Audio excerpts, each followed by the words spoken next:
안녕하세요. 하와이 약사입니다. 미국에서는 부스터샷이 시작되었는지 한 2달 가까이 되어가고 있는데요. 부스터샷에 대해서 궁금한 점이 많으실 것 같습니다. 그래서 오늘은 궁금할 것 같은 질문 8가지를 가지고 와봤습니다. 그럼 하나씩 알아보도록 할게요. 첫 번째, 백신 종류 중에 어떤 부스터샷을 접종해야 하나요? 라는 질문을 자주 받는데요. 미국에서는 지금 화이자, 모더나, 얀센이 코비드 백신 접종에 사용되고 있습니다. 이 3가지 백신 중에서 어떤 것이든 접종을 할 수 있습니다.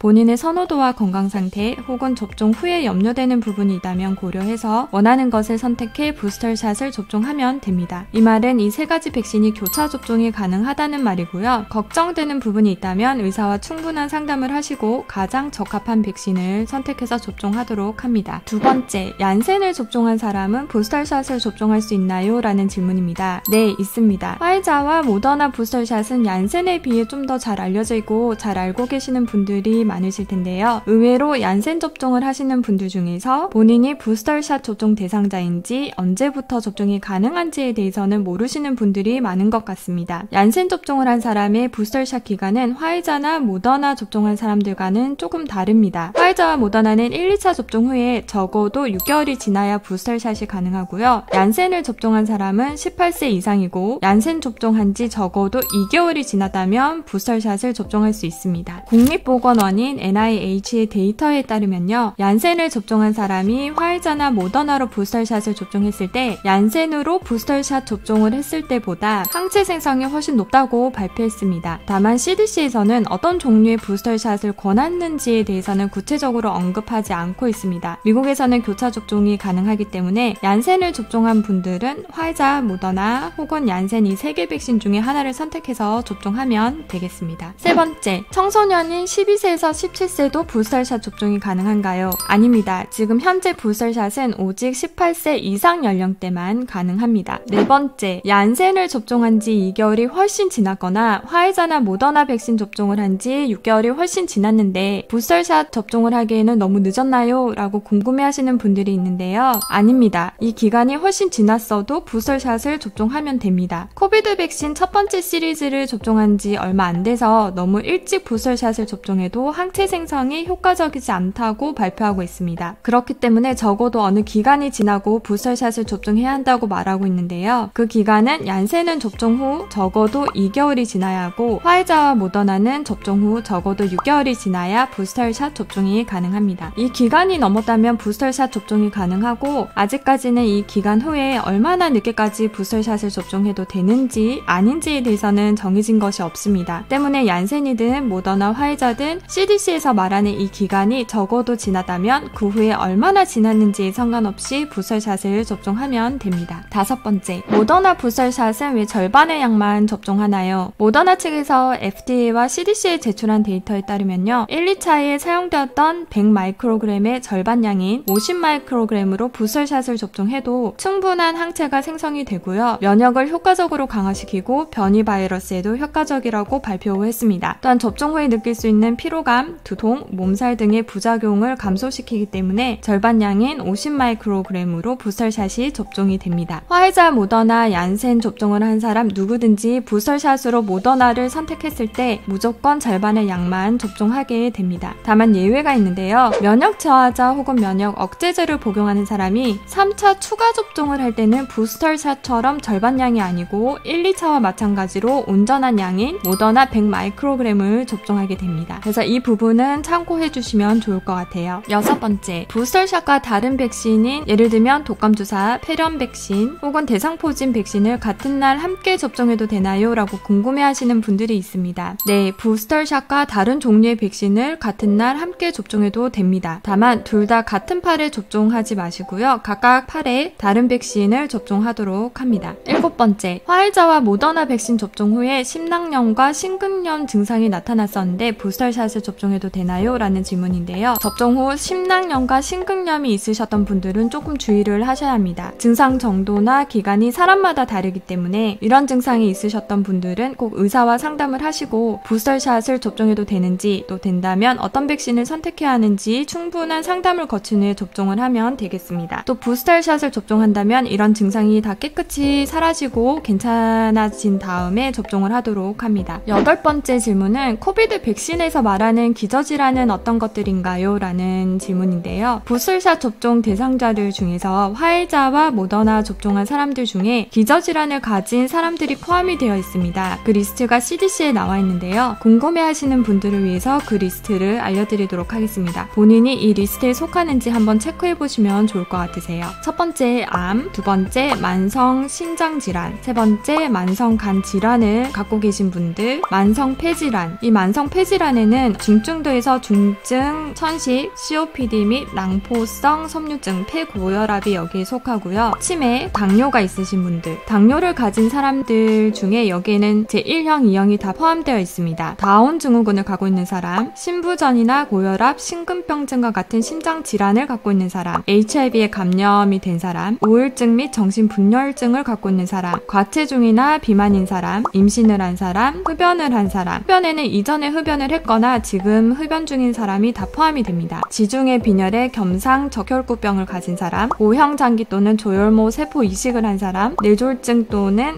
뇌혈관 질환을 갖고 있는 사람, 약물 남용 장애를 갖고 있는 사람, 결핵을 갖고 있는 사람, 이런 기저질환이 이 리스트에 포함되어 있습니다. 자, 이런 기저질환을 가지고 계신 분들은 부스털샷 접종을 권하고 있고요. 염려되는 부분이나 본인이 여기에 속하는지 확실치 않은 부분이 있다면 의료진과 상담을 하시고 부스털샷 접종을 결정하면 되겠습니다. 오늘은 부스털샷 접종 중에 궁금해하시는 8가지 질문에 대해서 알아보았는데요. 오늘 내용이 부스털샷을 이해하는 데 조금이나마 도움이 되셨길 바라고요. 저는 다음 시간에 뵐게요.